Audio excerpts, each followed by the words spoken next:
మహాశివరాత్రి నాడు ప్రతి ఒక్క గుడిలో గాని చాలా వైభవంగా పూజా కార్యక్రమాలు జరుగుతుంది.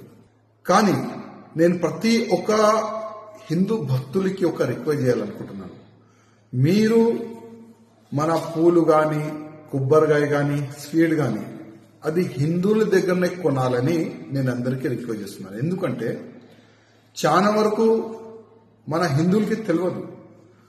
మనం గుడికి వెళ్లే ముందు ఎంత పవిత్రమైన మనం ఉండాలి.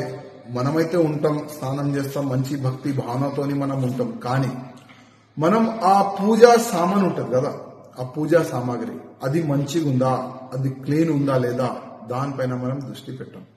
అదే అమ్మేవాళ్ళు కరెక్ట్ ఉన్నాడా లేదా అది కూడా మనం దృష్టి పెట్టాం. ఎందుకంటే 8 దినాలు 10 దినాలు స్నానం చేయరు ఈ పూలు అమ్మేవాళ్ళు, ఈ స్వీట్ అమ్మేవాళ్ళు, ఈ కొబ్బరికాయ అమ్మేవాళ్ళు. వాళ్ళు స్నానం చేయరు 10 days 8 days వరకు. మళ్ళా ఏ మాంసం వాళ్ళు తిని ఆ పూలని చేతికి పెట్టి వాళ్ళు అమ్ముతారు. అది కూడా మీకు మాకు తెలియదు.